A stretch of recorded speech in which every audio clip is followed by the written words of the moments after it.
Kisah Kiai dan Santri, bagian 8, pertama keluar raga. Nafisah. Si Nafisah suruh duduk menghadap kiblat, dan di sini aku menghadap kiblat kau menghadapku. Bayangkan saja Nafisah di antara kita, kau arahkan tanganmu ke perutnya dan aku ke punggungnya, salurkan tenagamu, selanjutnya serahkan padaku, bagaimana? Macan mengangguk, lalu tanpa banyak cakap ia pun menelpon ibunya, dan menyarankan seperti yang kukatakan. Sementara itu Nafisah yang dirawat di rumah sakit Aisyah Bojonegoro, diminta duduk oleh ibunya menghadap kiblat. Aku dan Macan juga duduk berhadap-hadapan, kami berdua berkonsentrasi membangkitkan kekuatan siri yang ada di tubuh kami. Aku rasakan kekuatanku telah bangkit dan mengalir ke telapak tanganku, juga kurasakan ada angin dingin, menghembus lembut dari arah Macan ke arahku, udara serasa bergumpal-gumpal, aku membayangkan tubuh Nafisah ada di depanku, memang kekuatan anugerah Allah yang tak terlihat ini begitu dahsyat. Aku pernah mencoba pada temanku Tarsan, saat itu pemuda yang jago manjat kelapa itu di depanku, kami sedang membicarakan tenaga yang ada di pusar, tapi pemuda itu tak percaya akan ada tenaga sehebat itu, lalu aku menyalurkan tenaga ke tangan dan mengaduk isi perutnya, padahal jaraknya denganku 3 meter, Tarsan muntahkan semua isi perutnya, lalu aku coba menulis namanya di udara dengan jariku, dan kupukul dengan tanganku, walau tanpa menyentuhnya dan Tarsan terpental. Aku memejamkan mata dan membayangkan tanganku mengambil penyakit usus buntu yang ada di perut Nafisah, sementara gadis itu yang tengah duduk, merasakan hawa dingin merasuk dari depan dan hawa panas merasuk dari belakang, lalu dia merasakan seperti ada ribuan semut memasuki tubuhnya, dan seperti mengambil sesuatu dari dalam tubuhnya, Nafisah merasakan seluruh tubuhnya seperti kesemutan. Aku dan Macan masih duduk, menyalurkan tenaga.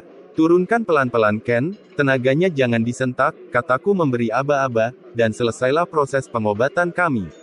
Aku mengusap peluh di kening dan jidatku, begitu juga Macan, kuseruput kopi yang penghabisan dan menyalakan rokok.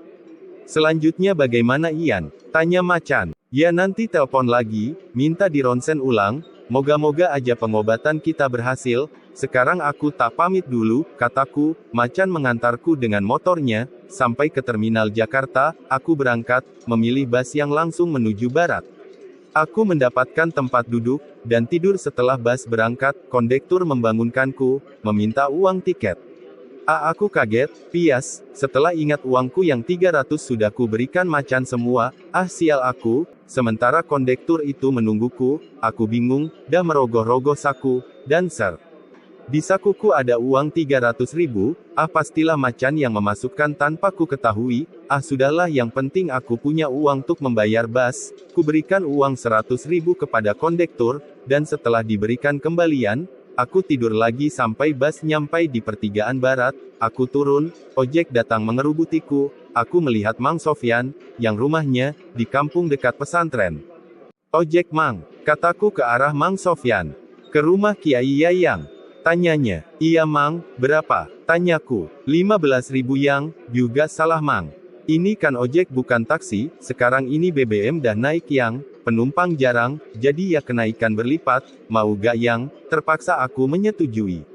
Daripada ribet urusannya, padahal jarak antara pertigaan dengan lereng gunung ini tak terlalu jauh, paling juga 3 kiloan, sebenarnya kalau jalan kaki lewat jalan kampung malah lebih cepat, tapi sudahlah, motor ojek Mang Sofyan segera mengantarku. Motor itu menggerung-gerung, karena jalan aspal yang sudah rusak di sana-sini itu, lubang-lubangnya penuh dengan air bekas hujan semalam. Jalan yang ku lewati ini sebenarnya telah diperbaiki berkali-kali, tapi uang untuk perbaikan jalan kebanyakan disunat sini, maka imbasnya jalanan hanya diperbaiki seadanya, jadi ya begini, baru beberapa hari kelihatan halus, jalan pun akan rusak lagi, akhirnya nyampai juga, baru saja ojekku bayar, dan Mang Sofyan berlalu, HP-ku bunyi, segera ku angkat, suara Macan dengan nada bahagia. Ian syukur, adikku tak jadi dioperasi, dah sembuh, dan sudah diizinkan pulang, makasih ya Ian, wah jangan berterima kasih padaku, kita kan cuma berusaha, kesembuhan ada di tangan Allah jua. Bersyukurlah padanya, iya, wah ceramah terus. Uangku, kamu masukkan sakuku, tanpa setahuku iya Ken. Tanyaku ketika ingat uangku ada di saku. Ah enggak, ini masih ku pegang. Iya, nanti aku kembalikan, sekarang ku pinjam dulu. Jangan khawatir, nadanya serius, setahuku macan orangnya tak suka main-main, kalau bilang A ya A, kalau bilang B ya B. Lalu kenapa ada uang di sakuku? Para santri segera menyambutku, dan bersalaman mesra, mereka seperti saudara-saudara kandungku. Mas Ian udah ditunggu Kiai, kata Mujahidi. Bibirnya masih seperti dulu, dikelotoki karena sariawan, sehingga kelihatan jontor sana-sini, wajahnya juga makin banyak lubangnya bekas jerawat batu dipenceti, malah lebih kelihatan seperti kayu dimakan rayap. Ya biarlah itu kesenangannya sendiri, aku segera berlalu, kulihat Kiai berdiri di bawah pohon melinjo, aku segera menghampiri, dan bersalaman mengecup tangannya dengan takzim. Bagaimana, macan tak mau? Tanya Kiai, sambil mengajakku duduk di kayu pohon sengon yang telah mengering, dan telah tumbuh jamur di sana-sini, jamur kecil-kecil berwarna kuning kemerahan. Dia tak mau Kiai. Ya sudah kalau tak mau, nanti kamu menjalani sendiri, kamu sanggup menjalani laku gila. Sanggup Kiai, jawabku mantap, sekarang pun kalau Kiai memintaku berangkat, aku akan berangkat Kiai, tak usah buru-buru, mungkin sebulan lagi, nanti setelah sholat asyar, kamu aku bayat, dan nanti malam mulai melatih ilmu Rogo Sukmo, bagaimana aku melatih ilmu itu Kiai? Sedang aku tak punya, tanyaku meragu. Ilmu itu telah ada dalam dirimu, hanya kau tak tahu. Nanti kalau ingin melepas sukma baca ini, Kiai membisiki telingaku. Wah cuma 2 lafaz itu Kiai, tanyaku heran. Iya cuma itu, dan bayangkan tempat yang akan kau tuju, kata Kiai. Apakah ada pantangannya Kiai? Tidak ada pantangan, tapi hati-hatilah, karena bila merogoh sukmo, kau akan melihat aneka macam makhluk Allah, dan kalau bertemu jin fasik, pasti akan berantem. Kalau kau merasa tak mampu lebih baik menghindar, dan jika kau butuh sesuatu di alam sukma, bayangkan saja dengan hayalmu, terima kasih Kiai, saya mau istirahat dulu, setelah berpamitan aku pun menuju ruang pembuangan jin yang luas, untuk tidur siang sebentar, dan aku agak masuk angin, maka aku akan meminta pijit pada jin, pintu gerbang besi bercat hijau kubuka, suara menderit khas besi yang tak pakai oli terdengar. Dan udara dingin menusuk kontan kurasakan, nyes. Lebih dingin dari AC karena udara dalam rumah pembuangan jin ini tak berjalan. Rumah ini walau tak pernah dimasuki orang, tapi tampak bersih keramiknya. Cat temboknya banyak yang mengelupas, dulu cat ini aku juga yang mengecatkan, dengan motif khas, yaitu kain disobek-sobek seperti kain pita, setelah segenggaman tangan lalu diikat, nah ujung kain itulah yang dibuat menjadi motif, dicelupkan ke cat dan dikecrok-kecrokkan ke tembok. Untuk hasil yang sempurna, cat tembok putih dicampur cat pigmen sebagai pewarna. Dan binder sebagai pengikat, maka setelah kering warna akan menyatu, jadi orang melihat seperti kertas wallpaper yang ditempelkan, warna tembokku motif warna bunga lavender, dan di tembok lainku motif bunga tulip, aku segera mencari tempat untuk tiduran, aku dekati tiang besar, kucium bau wangi menusuk, aku tak jadi, karena mengira pastilah jin wanita, nanti bisa-bisa tak tidur, malah main cinta. Aku memilih di ruang sebelah, ruang ini luasnya 8 kali 5 meter, cukup luas, aku menggeletak di pinggir tembok. Kueratkan jaketku, untuk mengurangi hawa dingin. Jam tangan kulihat pukul 11 siang, kurasakan ada jin yang mendekatiku, dari arah kananku, karena pipiku menebal, kuucapkan salam dalam hati, dan kukatakan aku ingin dipijat, walau aku belum bisa melihat mereka karena rendahnya ilmuku, tapi aku bisa merasakan kehadiran mereka, kurasakan tanganku ada yang memegang dan memijit-mijit, juga kepalaku, lalu kakiku juga ada yang memijit, rupanya 2 jin yang memijidiku, aku mulai keenakan dan mengantuk, sebelum tidur aku minta dibangunkan jam 2, aku pun tertidur, aku terbangun, ketika kurasakan ada yang menggelitik kakiku, kubuka mata dan kulihat jam menunjukkan jam 2 lebih 1 menit. Aku pun bangun dan tak lupa mengucapkan terima kasih. Lalu beranjak pergi, mengambil sabun yang biasa kuselipkan di bawah para-para, kemudian pergi ke sungai, gak makan dulu mas. Nasinya ada di dapur, kata Jauhari dan Kolil ketika berpapasan denganku. Ah nanti aja, aku segera berjalan di jalan berbatu yang menuju sungai, dan melompat ke pematang sawah, setelah melewati 2 kotak sawah aku pun sudah sampai di tempat anak-anak pada mandi, Masih ada Tarsan dan Majid masih sibuk mandi, aku pun bergegas mandi, setelah mengganti sarung dengan celana pendek khusus mandi, aku pun mencebur, awas mas, banyak lintah. Suara Tarzan memperingatkan, tapi terlambat, karena ada kurasakan sesuatu menempel di dekat mata kakiku, aku segera keluar dari air dan naik ke atas batu bundar pipi, sebesar kerbau yang ditempati Tarzan mencuci. Wah ketampel lintah nih, kataku melihat binatang hitam ada garis coklat, yang tak lain lintah. Biar mas tak ambilnya mas, kata Tarzan kemudian tanpa jijik, membetot lintah dari kakiku.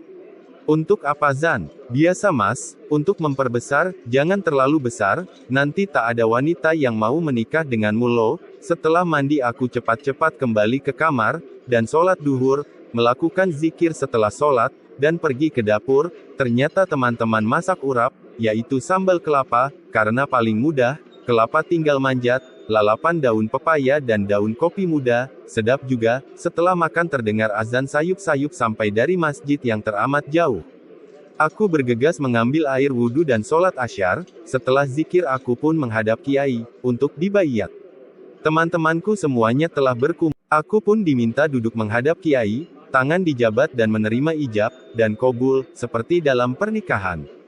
Cuma isinya bukan tentang nikah, tapi siap sedianya diri menjalankan syariat Islam secara kafah, dan bersedia menjauhkan diri dari segala macam perbuatan dosa. Baiat pun selesai, dan kami mendengarkan petua-petua Kiai, dari bagaimana baiat dilakukan oleh Rasulullah, dan dijelaskan untung ruginya. Hari makin sore, para santri melakukan tugasnya masing-masing, aku memilih memasak, menggoreng jengkol dan membuat sambal tomat. Wah sedap sekali. Malam itu setelah isyak aku disuruh Kiai latihan ilmu Rogo Sukmo dalam kamar, pintu kamarku kunci, deg-degan juga aku, karena aku belum tahu akan bagaimana nantinya. Ku duduk membaca Al-Fatihah 3 kali, Anas 3 kali, Al-Falaq 3 kali, ayat kursi 3 kali, lalu kutiupkan tangan dan kuusapkan ke seluruh tubuh. Kemudian aku tiduran, memejamkan mata dan membaca doa yang tadi siang diajarkan Kiai, tak lupa membaca basmalah 3 kali tanpa napas, lees. Aku seperti begitu saja tertidur, tahu-tahu aku telah di atas tubuhku sendiri. Melayang di udara, sementara jasad kasarku tergeletak dalam kamar, aku segera keluar kamar menembus dinding, bersalto di udara, terbang ke sana kemari, hinggap di pucuk pohon kelapa, lalu terbang lagi, sungguh terasa bebas dan nyaman.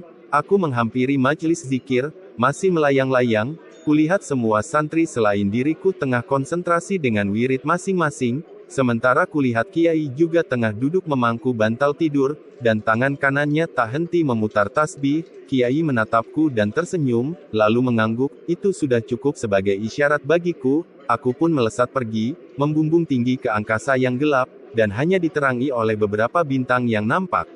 Sebenarnya tujuanku adalah desaku sendiri di kawasan Kabupaten Jawa Timur, karena aku selama ini teramat heran, dengan sebuah sekolah madrasah, yang angker sekali. Aku ingin menyelidiki ada apa sebenarnya di sekolah itu. Madrasah itu awalnya di sebelah rumahku, tapi karena di sebelah rumahku terkena rencana perluasan masjid, maka madrasah itu dipindah ke lahan kosong. Untuk membangun madrasah itu tentulah dibutuhkan tanah urukan untuk menyamaratakan tanah, dan tanah untuk batur itu diambil dari tanah sekitar, maka terciptalah parit, hampir mengitari madrasah.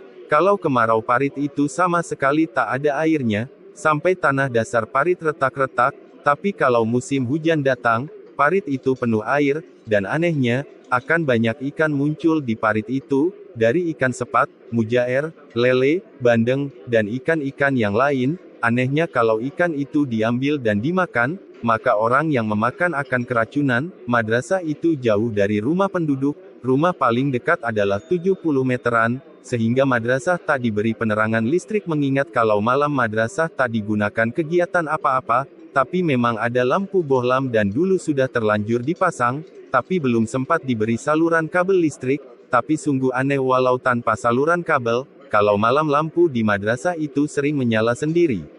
Keluarga yang tinggal paling dekat dengan madrasah itu adalah keluarga Pak Makrum, yaitu istrinya Burah, anak perempuannya usia 11 tahun, dan kedua anak laki-laki, yang satu berusia 9 tahun, yang satu berusia 2 tahun, keluarga Pak Makrum adalah pindahan dari desa lain, tapi tak sampai setahun tinggal di situ, semua keluarganya meninggal satu persatu, dari si balita meninggal, disusul kakaknya lagi, kemudian istri Pak Makrum, dan terakhir Pak Makrum sendiri meninggal selang 1 bulan, anehnya tanpa didahului sakit sama sekali. Yang selamat adalah anak Pak Makrum yang telah menikah dan dibawa hidup di daerah suaminya, sekitar 50 meter di depan madrasah ada sebuah sumur pompa, dibuat oleh santri, dan saat kemarau panjang, di sumur pompa ini tak peduli siang maupun malam sumur ini selalu didatangi orang untuk mengambil air, mengingat sumur lain kering, tapi sumur di depan madrasah ini tak pernah kering.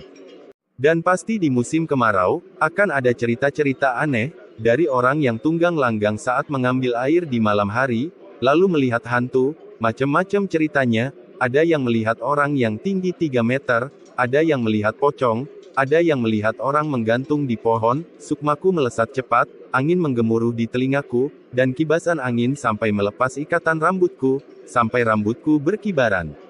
Kulihat ke bawah, kerlip lampu beraneka warna, dan gedung-gedung menjulang, pasti ini Jakarta, pikirku, karena kulihat dari angkasa, di sana-sini, lampu-lampu mobil berkelak-kelok, berderet-deret seperti sisik naga raksasa, baru beberapa menit terbang aku telah sampai di Jakarta.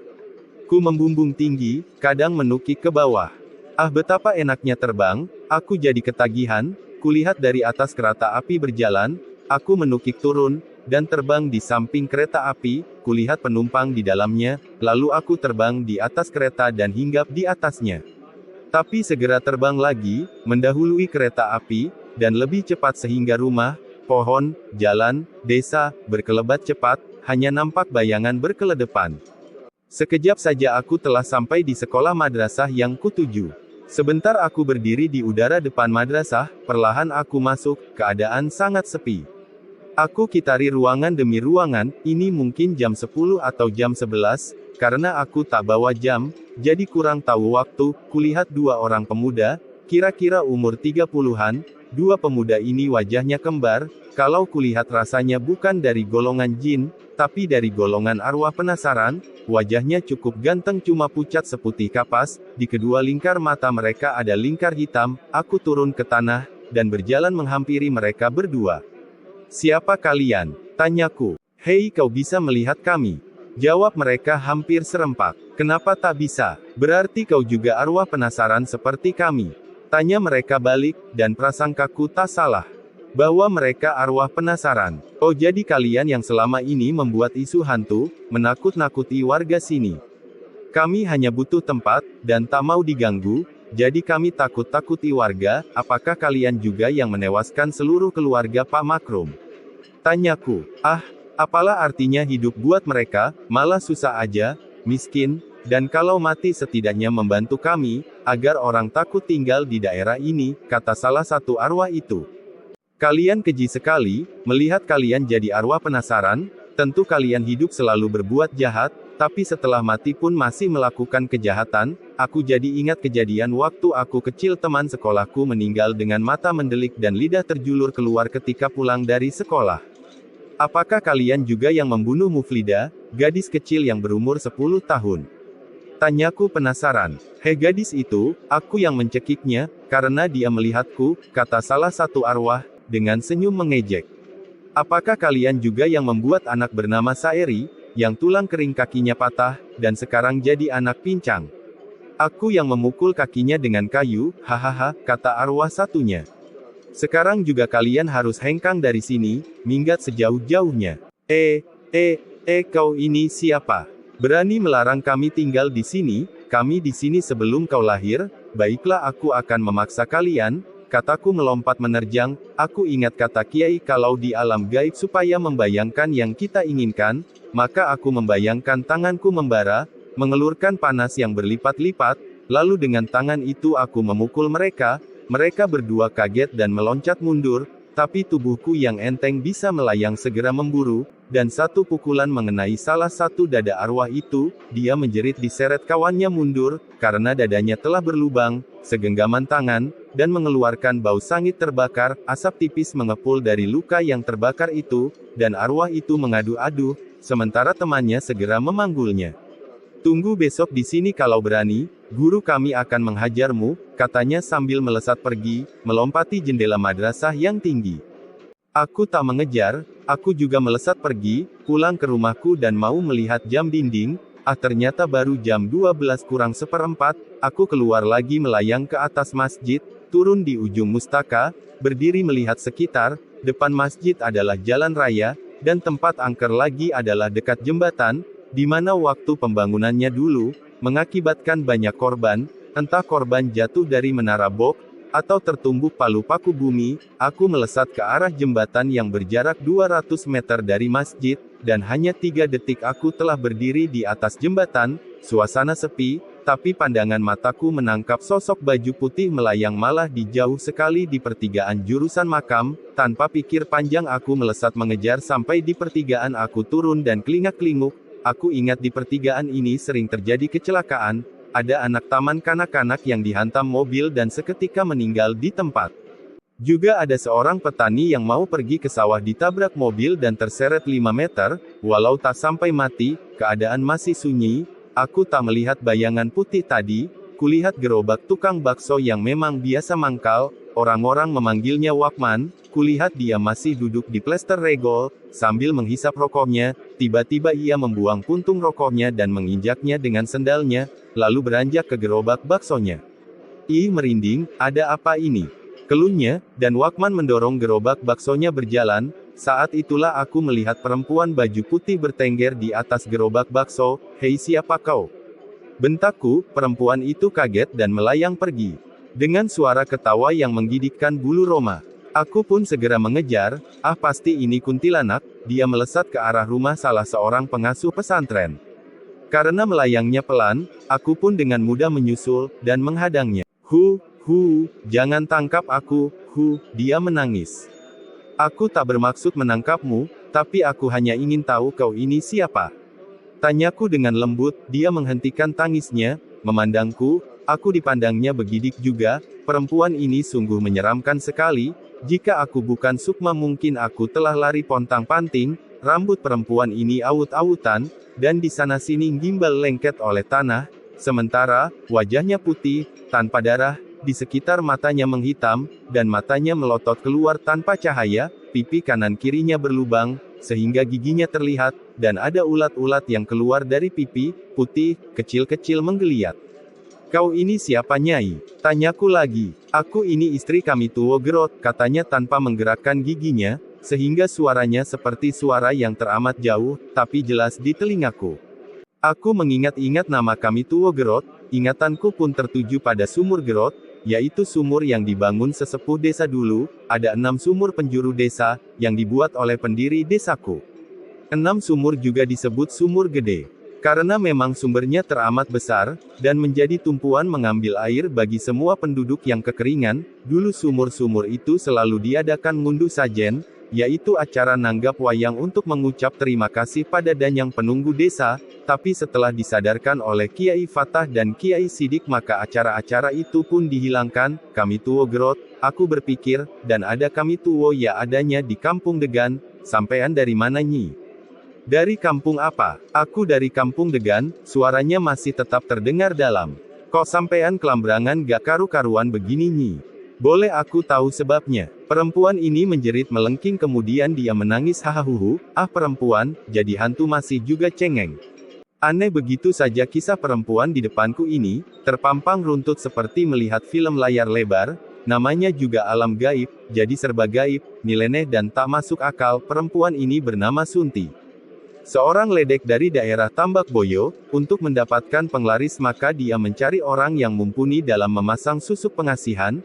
Ada orang yang menyarankannya ke tempat kami Tuwo Gerot, maka pergilah Sunti ke tempat kami Tuwo, yang umurnya lebih pantas jadi ayahnya. Sunti umur 18 tahun dan kami Tuwo umur 45 tahun. Saat itu kami Tuwo adalah duda, yang istrinya minta cerai, karena tak tahan dengan kesenangan suaminya yang suka main perempuan. Memang ilmu kejawen kami Tuwo terkenal ampuh, dari ilmu kekebalan, aji kesantikan, sirep, gendam, pasang susuk pengasihan sampai aji pelet, sehingga jangankan perempuan yang masih perawan, yang sudah punya suami pun bisa dibuat meninggalkan suaminya. Melihat Sunti yang cantik, menik-menik, tentu saja Ki Gerot langsung jatuh hati, maka ketika tahu gadis itu meminta susuk pengasihan, maka Ki Gerot pun memberikan susuk yang terbaik, tapi juga memelet Sunti dengan ilmu pelet yang paling hebat. Maaf, sebenarnya ini tak pantas diceritakan, tapi semoga menjadi pelajaran untuk tidak mendatangi aneka macam dukun dan paranormal.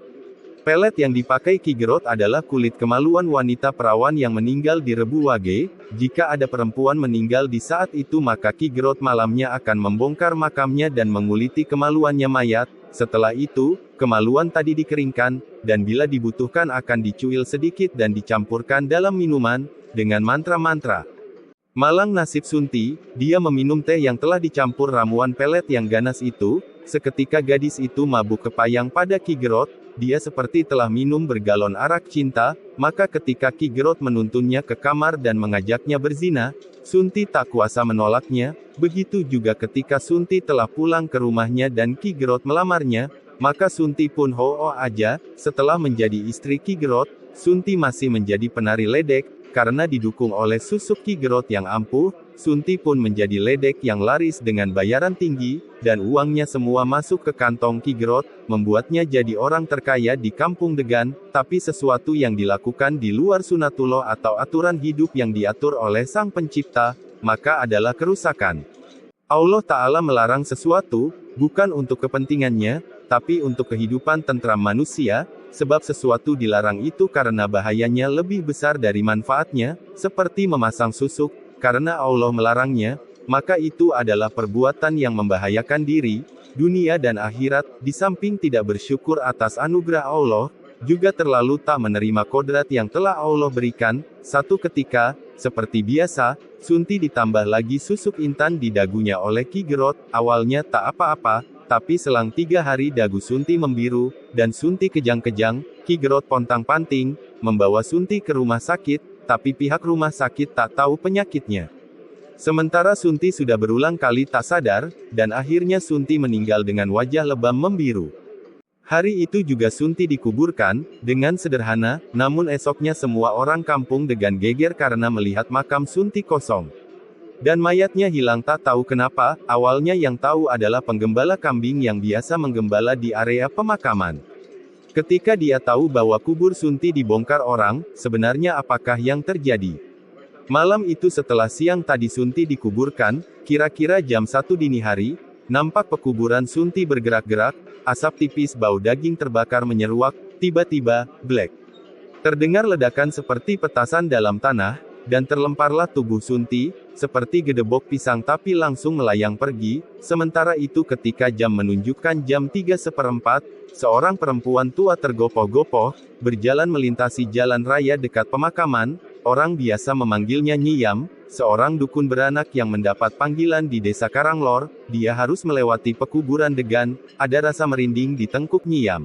Perempuan umur 60 tahunan itu menguatkan hati, memang dia rasa malam ini terasa sunyi, suara jengkrik aja tak ada, atau suara katak setidaknya untuk menghiburnya, hanya suara burung hantu, kadang dari jauh terdengar satu, malam yang teramat mencekam, bulan di atas pun yang tinggal seujung kuku seperti diselimuti warna hitam, walau tak ada mendung, kabut tebal mulai turun, walau tak menahan jarak pandang, tapi bagi perempuan tua setangguh Nyi Yam, itu bukan apa-apa, walau sebagai manusia, rasa takut seperti menggelitik perasaannya, soal digoda hantu, perempuan tua ini pengalamannya sudah tak terhitung lagi, dari ditiup obornya terus, dilempar ke kali, bahkan pernah ditemukan warga di tengah-tengah pohon bambu, sehingga warga harus mengeluarkan Mia dengan menebangi pohon bambu. Keadaan teramat sunyi, hanya sandal jepit tipis, yang sebagian sudah berlubang karena gesekan, terdengar srek-srek, seakan paling berisik sendiri, entah telah berapa tahun sandal ini menemani tugasnya. Melintasi malam, mengukur keikhlasannya menolong perempuan yang akan melahirkan, yang kadang hanya diupah setandan pisang, atau cuma ucapan terima kasih saja, Nyi Yam mengetatkan selendangnya, ketika dia rasakan bulu kuduknya makin meremang, makam juga sudah terlewati, dan di depan adalah pos kampling. Apa yang ditakutkan? Mungkin masih ada yang jaga, tapi kenapa seluruh bulu di tubuhnya berdiri semua? Nyiyam mempercepat langkahnya, apalagi di pos kamling jarak 10 meter dia melihat bayangan orang dari mata rabunnya. Bajunya putih dan sarungnya putih, Nyiyam telah memutuskan, dia tak akan menyapa pada petugas ronda, dan kalau dia disapa akan menjawab, dan kalau tak disapa maka akan berlalu saja, tapi kenapa dia merasakan makin merinding saja? Tepat di depan bayangan yang ada di pos, mau kemana Nyi? Suara perempuan, Sir. Semua bulu kuduknya berdiri tegak semua, kepalanya sampai terasa keribo, bukan suara perempuan yang membuatnya merinding, walau itu juga iya, tapi yang lebih membuatnya merinding adalah suara itu seperti suara dari alam lain, bukan alam ini, tapi alam kegelapan. Siapakah? Kau? Nyiyam merasakan lidahnya seperti selembar triplex yang diemutnya, kaku tak bisa digerakkan untuk mengeluarkan ucapan, perempuan di depannya ini menunduk, rambutnya gimbal, dan masih ada tanah menempel. Sebagian rambut menutupi wajahnya hingga tak terlihat, hihi, terdengar suara tertawa yang teramat aneh, yang membuat kaki Nyiyam gemetar. Bahkan kencing pun merembes dari jaritnya ketika bau bangkai menyengat terbawa angin, bau bangkai orang mati. Walau bagaimana nenek tua ini masih berusaha tabah, untung ia ingat Allah, setidaknya mengurangi ketakutannya. Kau ini siapa Nduk? Kembalilah ke tempat Nduk, kata Nyiyam yang mulai kuat menahan batinnya. Aku Sunti Nyai, aku tak diterima Nyai, tolong aku Nyai. Suara perempuan itu mengguguk. Aku tak bisa berbuat apa-apa, aku ini orang bodoh, kata Nyiyam kemudian dalam hati membaca ayat kursi berulang-ulang. Aduh Nyai panas, aduh kau apakan aku Nyai. Perempuan itu menjerit dan tubuhnya seketika melayang ke atas, dan melayang pergi sambil ketawa hahaha. Sejak malam itu, rumah Ki Gerot pun diganggu dan diteror Sunti yang kerambiangan, sampai karena sudah tak kuat, dukun yang anti ngaji itu pun mengundang orang-orang untuk mengaji di rumahnya, sampai gangguan dari Sunti tiada lagi. Maukah kau ku sempurnakan? Tanyaku pada Sunti. Hihi, bocah bau kencur, mau melawanku? Hihi. Aku tanpa kata lagi jariku kuputar, seakan melingkarinya lalu kutulis bak di tengah, seketika. Hai apa yang kau lakukan padaku? Tanyanya, karena tubuhnya terkurung, lalu kubaca basmalah 3 kali, tahan nafas, kulusain halikun ila wajhah. Allahu Akbar, tangan yang telah tersaluri tenaga dari pusarku kuhantamkan berbareng, dengan tapak tangan terbuka ke arah Sunti, dan, heluk, terdengar ledakan kecil, dan sebuah asap mengepul, bersatu tersedot ke satu titik lalu lenyap, mungkin sudah jam 3 pagi, aku segera melesat, di atas desaku, melesat ku cepatkan, aku ingin mencoba paling cepat les. Kurasakan aku telah ada dalam tubuhku sendiri. Dan kulihat jam tanganku, jam 3:15, aku menata bantal dan tidur, pengalaman Rogo Sukmo pertamaku. Lumayan mengesankan, bersambung. Bagian 9.